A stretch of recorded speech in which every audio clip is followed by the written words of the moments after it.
Thank you for joining us wherever you are. This podcast episode is brought to you by the Old Ways Actual Play team. This actual play uses the Changeling the Dreaming 20th Anniversary Edition rules by White Wolf Publishing. This actual play is performed by adults and contains adult themes. We welcome you to our freeholds and our dreamlands, but take caution, as there are things that go bump in the night. All content, including names, places, events, companies, and etc., which may bear resemblance to entities living or from places from far beyond dreams, is strictly coincidental. And now, on with the show. Thank you for joining us again on another episode of the Old Ways podcast. I am not your keeper, storyteller, handler, or game master this night, because we're back playing Changeling the Dreaming, and that means I'm going to turn the entirety of this gaming table over to storyteller James to walk us through this. So take it away. I guess that means my turn to talk. Hi, everybody. Welcome back to Changeling. This will be episode 3, which is called Hide Nor Hair, of the campaign Whispers of the Lost. So let's, first of all, before we get back into the pages of our ongoing extravaganza, let's see who's there with us. To my proverbial right. Hi, I'm Bunny. I play Edie Dresner. She's a knocker. Our pronouns are she, her. And she's just very confused by the battle that we got into, what to do with new cat-shaped friends, you know, the usual in the day of the life of a changeling. I'm sure it's just, a walk in the park. And next to Bunny. Hello there, my name is Mare, and I will be playing Erin Sharp, a Cluricon. She's just here to have a good time and to make things good for our friends. There is only one Erin. Next at the table. Hi, this is Rena. My pronouns are they, them, and tonight I will be playing Kelly Wild, pronouns she, they. Kelly is a newly awakened changeling, having some feelings, having some thoughts. There are some very strange things going on that I'm not quite sure what to do with, but I'm sure we'll figure it out. Question mark? Question mark large enough to hang a coat from. Last at the table, but not least at the table. Hi, this is Mike. My pronouns are he, him, and I am back playing Rowan Stewart. I am a she of House Fiona, and boy, are my plates full. So many spinning plates on the tips of so many swords. Morning arrives as it always does. Whether you'd like it to or not, it drags you from the warm confines of the sleep that you finally managed to gain, be it in a fairly comfortable feather-down bed in a studiously arranged apartment, or kind of draped over a workbench, possibly falling asleep at a desk with plans for important things. You remember vividly, some of you, the activity of the night before, the thing on the street, and the men that seem to be affected by it, but do not seem to be seeing it itself. Kelly, you are the first, although you're not all hanging out together. You are the first to wake.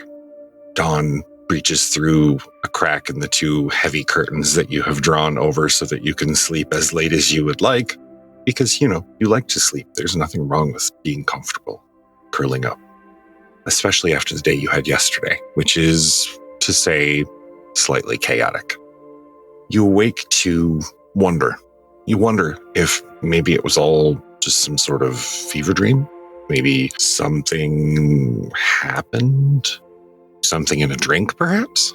But then you feel a small flump on your bed and a multicolored cat that shifts colors as it seems to be walking through a rainbow of colors. Like the colors are stationary, but as the cat walks through them. And it stops and makes biscuits. And then it jumps down off of the bed and seems to disappear under the bed itself. It's giggling, not like cat giggles, like people giggles, but not like in a creepy way. It's just kind of, you can hear it under the bed, possibly batting something around. Not a dream then. Oh, okay. Cat. Rainbow cat. I am cat. Okay. Start panicking a little bit all over again. As you re-panic a little bit, you have to roll over a little because you realize you're actually laying on your tail. And it seems like a minor morning annoyance. And then you realize you were laying on your tail.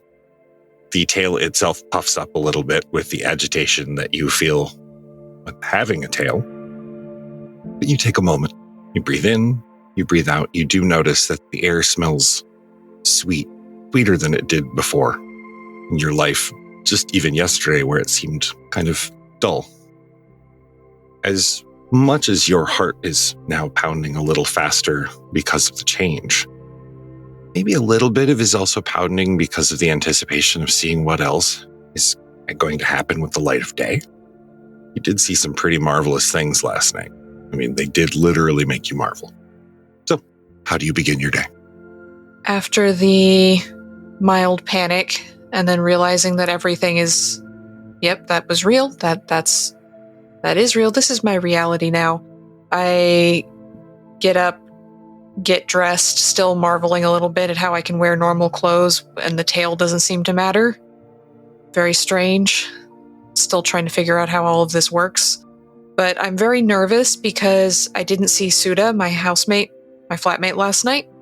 So I haven't been around him yet, but he'll be up this morning.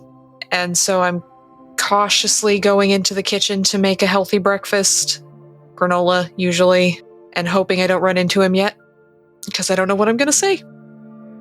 Well, you have plenty of time to think about what you're going to say, as it takes you a long time to walk down the hallway and into the kitchenette area where he is actively making pancakes. Did I say a lot of time? I meant as long as it takes you to walk down the hallway as he spins around and brandishes a spatula at you. Pancakes? Oh, in the middle of the week? Oh, sure. Yes, pancakes, great. He looks at you. His head kind of tilts to the side a little bit. Do you do something different with your hair? Reach up and kind of touch it. I haven't brushed it this morning, really. I mean... It's working. Turns back around. Feeling very self-conscious about my tail twitching back and forth, even though that Edie, strange person Edie told me that no humans, I'm thinking about them as humans now, would be able to see it. And so he can't possibly know it's there. I still feel very self-conscious about it. And I'm kind of moving less gracefully than normal as I'm moved past a chair. I'm worried, oh no, my tail's going to knock into the chair, but it doesn't matter. And just Suda can probably tell I'm moving very awkward and it's very confusing. And I'm trying to hide it and not doing it very well at all. He gives you one of 3 or 4 of his patented looks. And this one is the you need to sit down and eat before you fall over. Slides the plate of pancakes in front of you and a thing of syrup that looks like a small judgmental lady standing on your counter. Just eat, okay? Start with that. And then tell me about last night.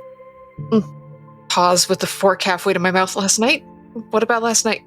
The photo shoot. Oh, right. The photo. Oh, yeah, the photos. Yeah. It was a little strange. There's this hurriedly shoving pancakes into my mouth, and so that I don't have to talk. I can think for a moment and then say a few words and then shove more pancakes in my mouth.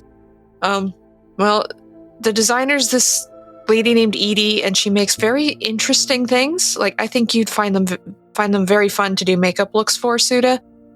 But she's very eccentric. I know. Oh. Rich coming from me. Oh, sweetheart, I like them weird. And he reaches out and boops you on the nose. It makes your whiskers tickle a little. And there was just, the vibe was a little off, a little bit strange. Gentry couldn't quite get the angles right, and I got stressed out, and I think I got a little overstimulated, and we had to reschedule part of it. But she does make really interesting clothes, so I'm excited to do more with her. Shove another forkful of pancakes in my mouth. Give her a call, and don't you worry about Gentry the diva. Be fine. He'll get it. You know he does. Yeah, it was great. But the pancakes are quite good. Phenomenal. He always makes very good pancakes, especially after a night where he's had a good date. I tell Suda one of the reasons I picked him to be my flatmate is because he does such good cooking and I don't have to worry about it. Well, someone has to feed you. He laughs and goes about cleaning up the kitchen. And I will leave you with a bite of syrupy pancakes in your mouth as you attempt to think about the day, looking at your phone and wondering where to begin. Edie. Yes'm. You wake up. Where did Edie go to sleep last night? I mean, all the chaos happened at her house. The fight happened outside of her apartment. So I think she probably had a good stretch, dinner. She went to her cuss closet and let out everything that she dealt with. And after she tuckered herself out in there until the paint started to melt, she probably curled up in bed. And passed out. Passed out. Passed out the carpet. Wonderful. Okay. You wake up as your alarms overhead are going off. You have one suspended above you, affixed to a coat hanger. It begins to chime, yanking you out of a fairly interesting dream in which you were just about to open something. You were going to, it was something dark, but it was very fascinating. And you really wish that you could, you hadn't been that interested since yesterday when the new girl, oh, right. And all of the evening comes flooding back to you. Not just the fight, but also Kelly, who she really seemed interesting. And also a little scared, maybe. Yeah. Son of a bitch. I wonder what I was going to open in that. Maybe I'll dream the same thing again. Ooh, maybe I could go right back to bed right now and dream the same thing some more. Maybe I just pick it up. Like put a book I just put down? No, focus. I gotta focus. I should ask that new Puka how she's doing. Would it be derogatory if I called her Pookie? You know what? No, focus. Think. I'm just going to text Kelly and go, good meowing and see what happens. Get on with my fucking day. If she can't take a joke yet, it's already been, at least 12 hours since she noticed her tail. She's got to figure it out by now. It's fine. I think the moratorium on etiquette says 12 hours before you start making puns about the kind of person you are. So, good meowing. I think that is actually, that's engraved in stone as rules of etiquette. After sending the text, you stretch and open the door to your closet space, greeted by the day and the rest of the apartment. I assume you putter about for a bit, gathering food and making yourself a bit of breakfast. Oh, yeah. I'll have, a couple goddamn eggs or something, throw together some toast, and just, start a day with a damn delightful breakfast, a little bit of a nosh, and then straight into fashion design. I got to go straight into getting as close to perfection as I'll ever get. All right. So you make 3 eggs over easy. They are absolutely beautiful. 2 slices of bacon that are just magazine cover worthy and 2 slices of toast. One is gorgeous. The other one, the bottom half of it is a little singed. Of course it is. The rest of it is delicious. And you can always, cut that part off or scrape it off a little bit, but it doesn't matter. And the whole time you're eating, you're not even really paying attention to the food because once you've taken a look at it and begin ingesting it for its nutrients, you're pretty much staring at your things and the pile of designing stuff that you have. You find yourself already picturing Kelly's frame and how you would drape things from it, working with the tail, working around the tail. And then you realize what actually woke you was not your alarm. As you see on the floor, there's a large brass ring has fallen out of the box of things. Cloth, wires, thread of some various types, both material and some are chimerical. And suddenly your breakfast is gone. Plate is clean. You don't even remember finishing it. Of course, there's work to be done. There's designs to write down. There's things to get near perfect. Forever near perfect. You wait for a text response as you put your hands into this cardboard box of treasures and begin putting fabrics together, looking for color, looking for flexibility and type. Yep. Erin. Morning arrives, all bright and shiny and sometimes incredibly unnecessary. prying open your eyelids and taking all of the sleep and leaving only tired, very tired. But opening the cafe is not so bad because you know there's going to be good coffee, there's going to be amazing pastries, and the morning customers aren't too horrible. Pepper doesn't usually allow terrible customers into the place. She usually gives them the mom crossed arms and a tapped foot, and they realize they should probably leave. Or for some reason, they just get terrible coffee. You awake and orient yourself, I'm assuming, playing over the events of last night. You see on your desk your sword, which is still about 2 inches of the blade is still sticking out of the scabbard, as you did not put it all the way into the scabbard when you dropped it on the end table last night right before passing out. Next to it, the brass ring that you got from Edie last night when you met Kelly. It all step by step comes back to you. You can feel the mists part, as sometimes even the mists will mess with the minds of changelings. Not as bad as they do with mortals. How do you begin your day? With a good stretch, a nice workout. Just gotta get the energy pumping. Even without coffee, even without anything else. Just the blood gets pumping. And she takes time as well to carefully curate the music of the morning, to put specific records on that kind of fit with the rhythm of how she feels like she needs to move, how she feels like she needs to put a little bit of fight into the day.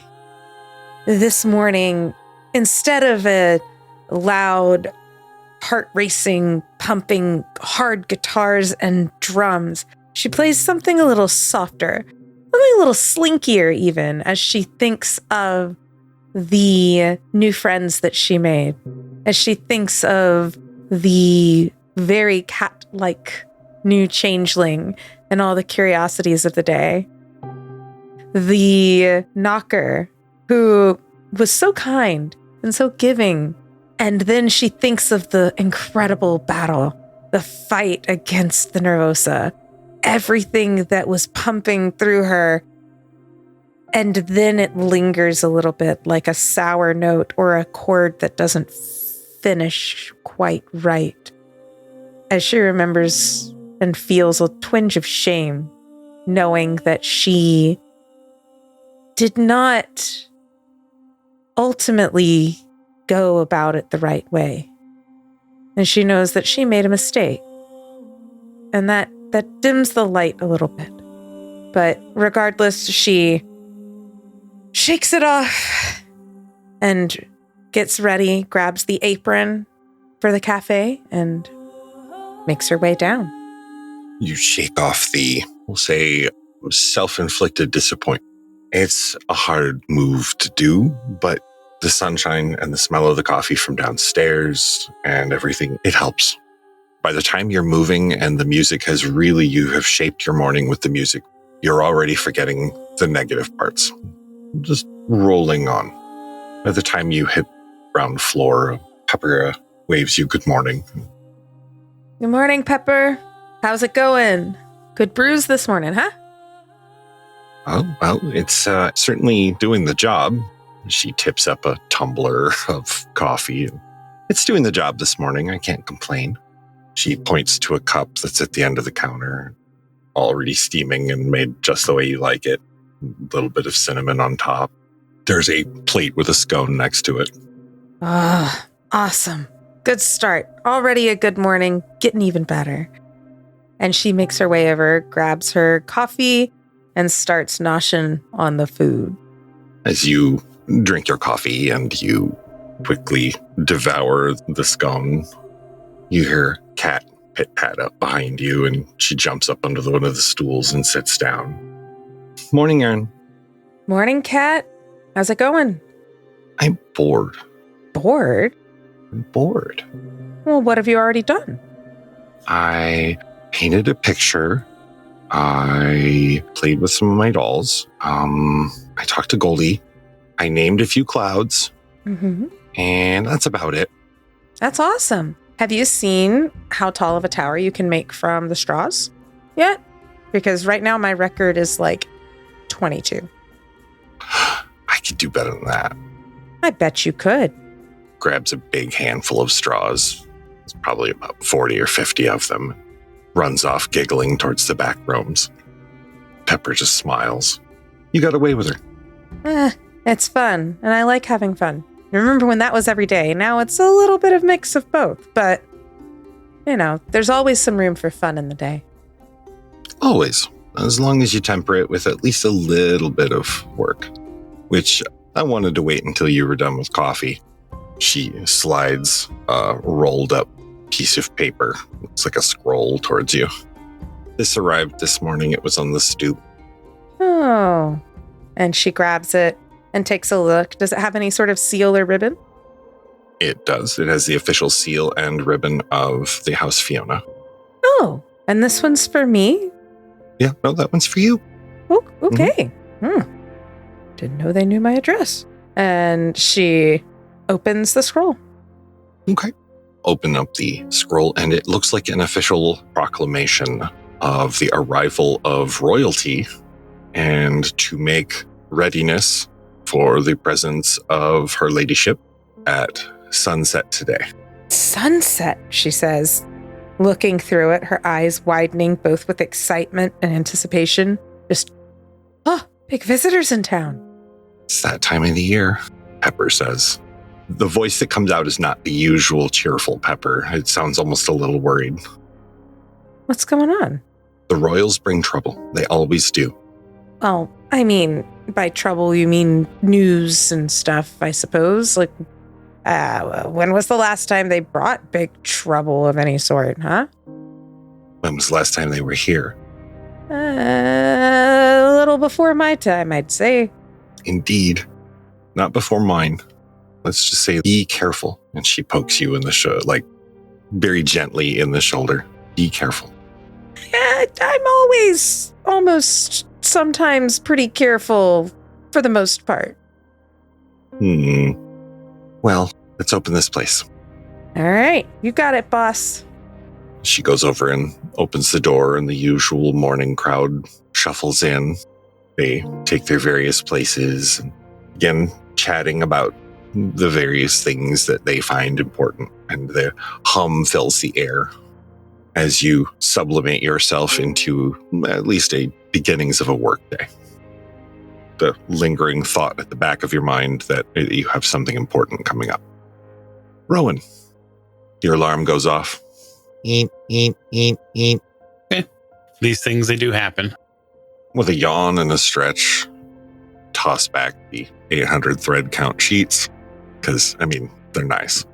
I got a decent place. There's reason to have nice sheets. You don't sleep in a dumpster. No. It's not ostentatious, but you do like to be comfortable. I do. There's nothing wrong with that.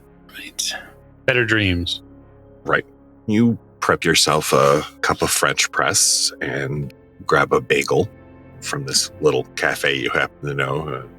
Pepper makes the best bagels. Sure. So as you chew and you sip on your coffee this morning, you hear a tink, tink, tink, tink from one of your windows. I look over. There's a raven perched on the sill outside that is not even very hard. It's just gently tapping the window with its beak. And it seems to be holding a scroll with its other foot. I open the window. I produce a piece of paper from my pocket. I already know. It hops in once. I take out a piece of bagel and put it on the table, and then take the paper from it. It seems to consider the bagel as a fair trade for the shiny scroll that it had before, and hops twice on the sill and then into the air and away. I open the paper. Much is similar to the one I described for Erin. This one is an official proclamation written to you, Right. To make readiness for her ladyship, who will arrive at sundown today. Okay. Well, I had best be on my both best behavior and got to get the old shiny suit of armor out. Honey, where is my metal suit? There's no honey here. It's just me. But that said, I will go to my wardrobe cast about the space and try to figure out what I'm going to wear. There's no actual armored suit that I'm probably going to wear, but I'll wear something gray with nice light blue, something to carry on the clan colors as well. After a while, yes, you finally manage to pick out a nice, fairly sharp suit. One that is flexible enough that you can, if you were to have to, say, perform any sort of athletic feats in it, probably wouldn't hinder you. It's not exactly going to stop a broadsword, but... Well, hopefully there aren't broadswords coming at me, so... Ideally not.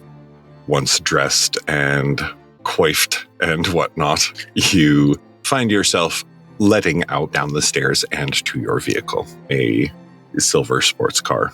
Sure. So we're going to receive her at the freehold. Yes. Okay. So that will be my destination then, because I totally have to get that place prepared. Fantastic.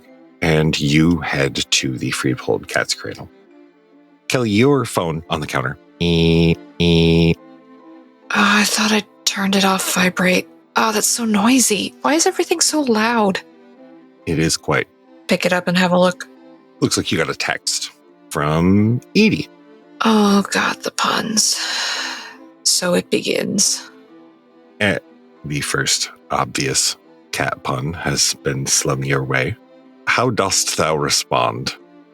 Staring at it for a moment and then get a slight mischievous glint because I know how to respond to these things and type back in asterisks. Pause. EAWS. Good morning. Obviously, that is the response, Edie. She is playing along with the cat puns. How perfect. I love this. You both find yourselves giggling at your phones. I follow up the good morning text with a, so it's a thing, huh? Oh, yeah. No, this is your life now. Welcome to your life now.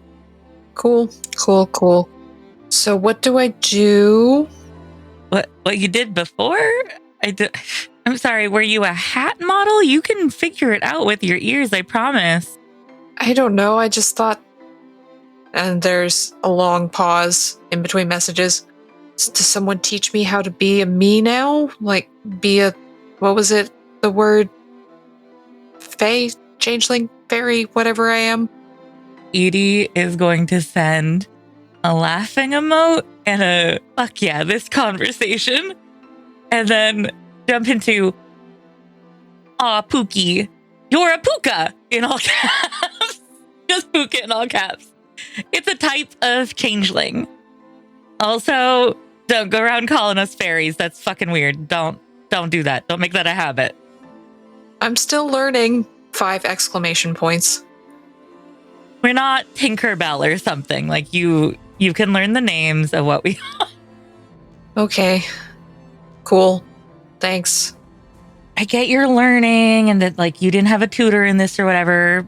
I also connected you with other people who are, I don't know, better at the talking without making people uncomfortable or making their brains itchy. Anyway, you can figure it out. I'm sure it'll be fine. You can ask me questions. I mean, I'm obviously not like you, so it's going to be a little bit different.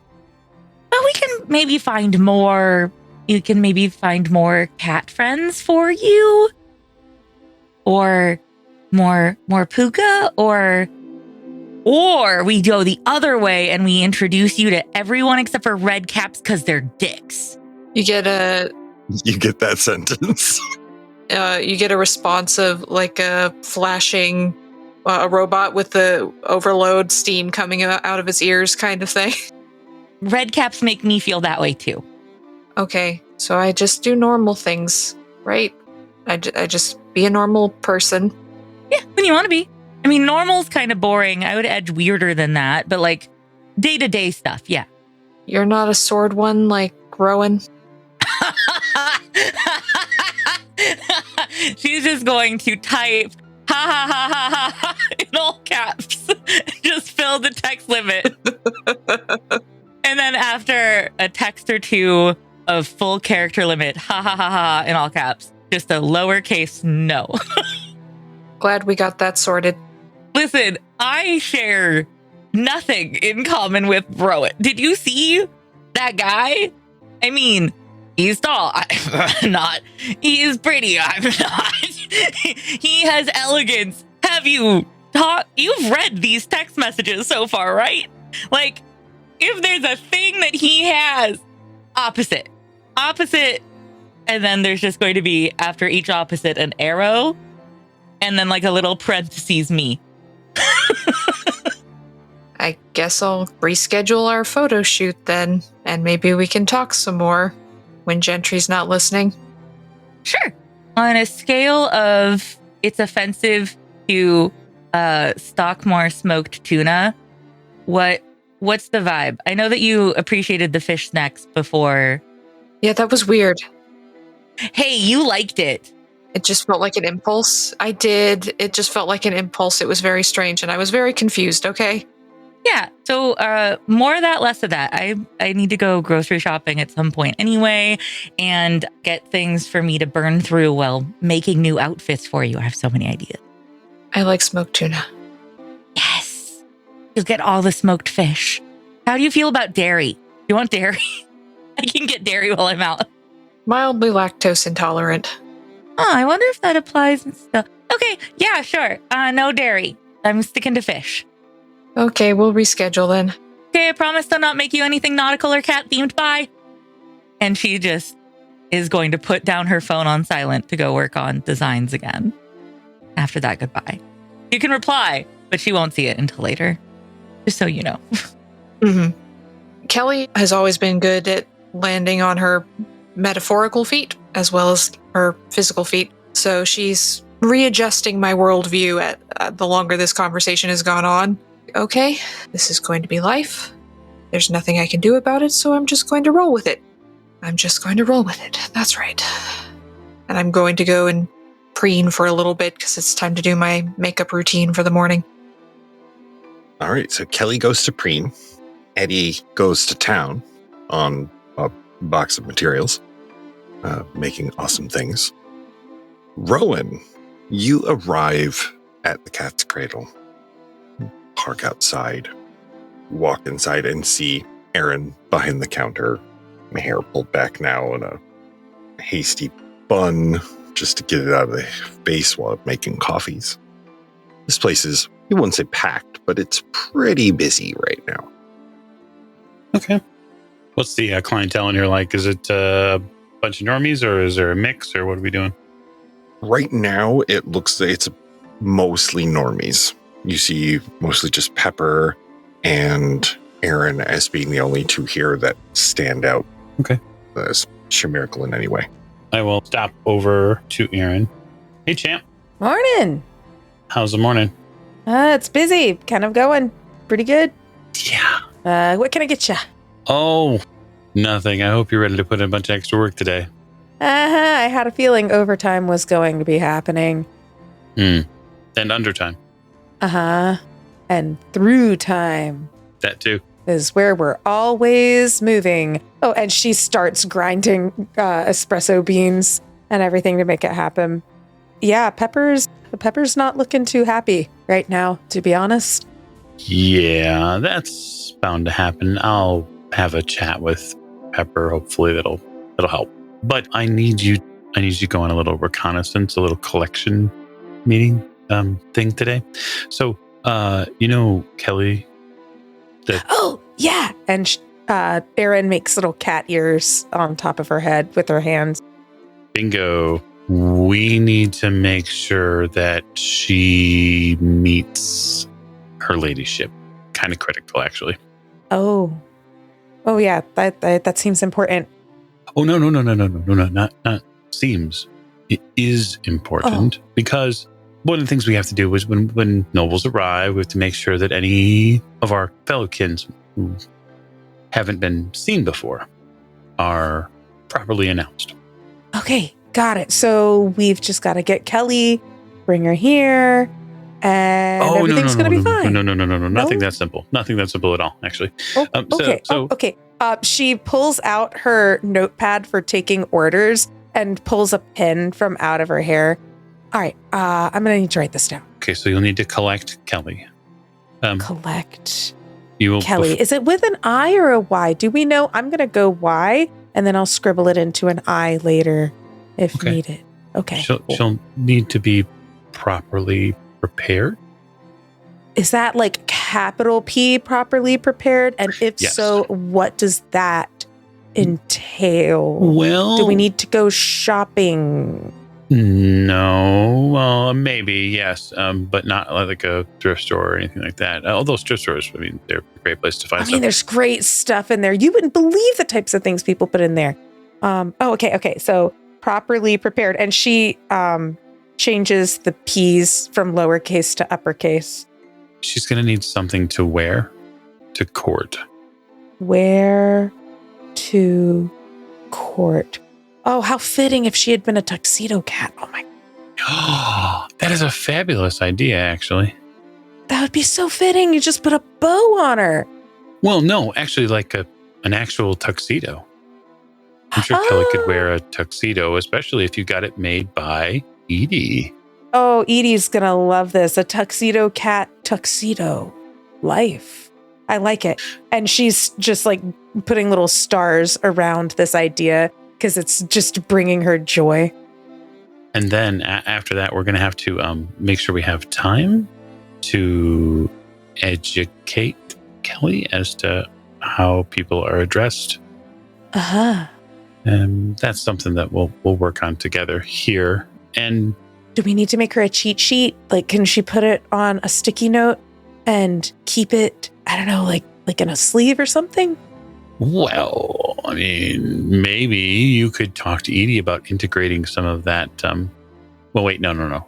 Probably not the best font of knowledge when it comes to respectful ways of speaking. Yeah, let me handle that.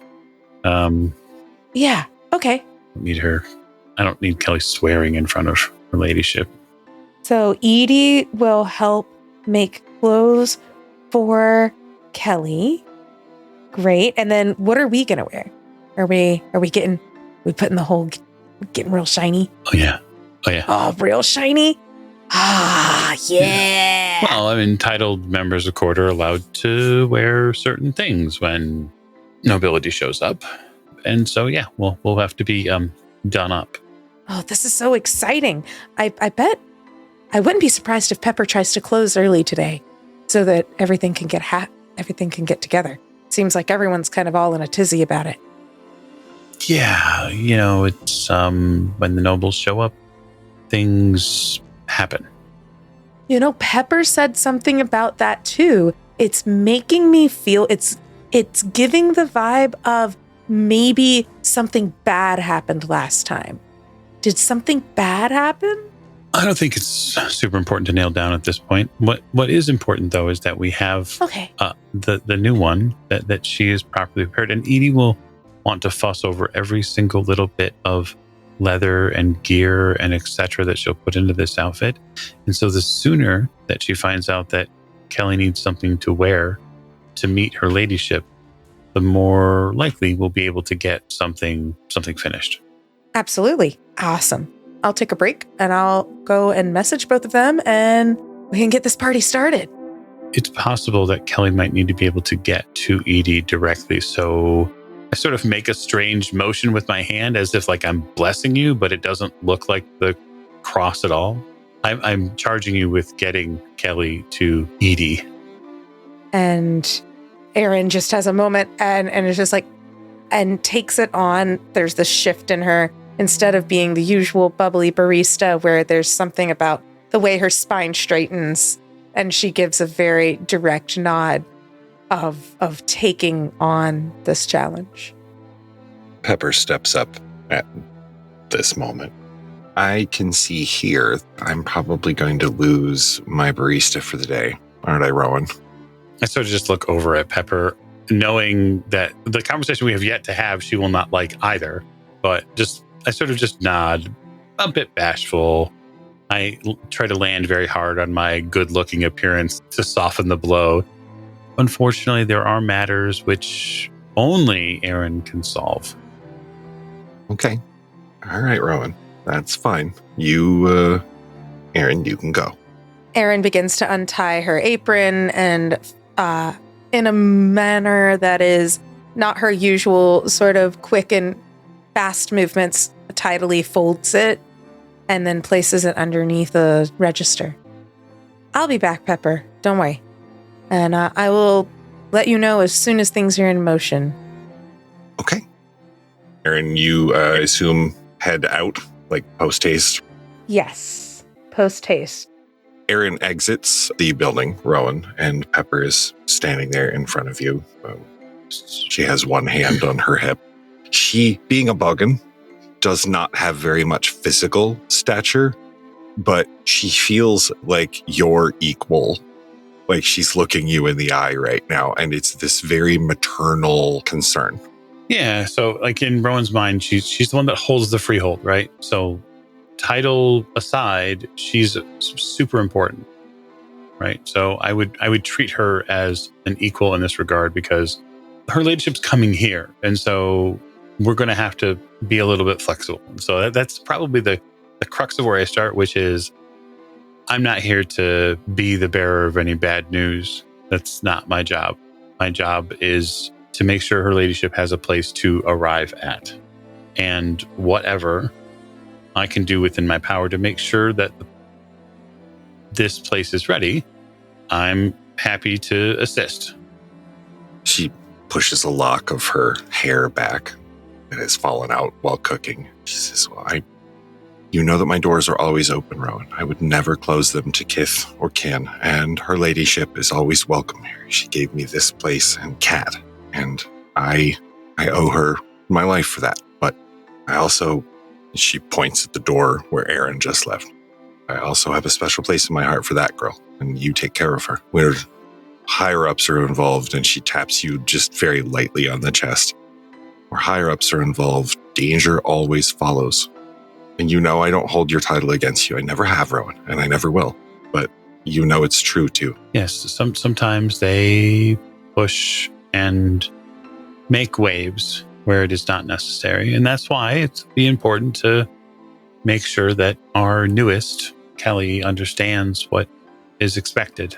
I mean, having just come into her seeming less than 2 days ago, she needs to be properly presented. It's super important for her socially amongst our people, and it's nothing that they even know about yet. It's vital, and I understand. She swirls the ceramic mug that she has in her hand, and you realize that she's not drinking coffee, she's drinking tea.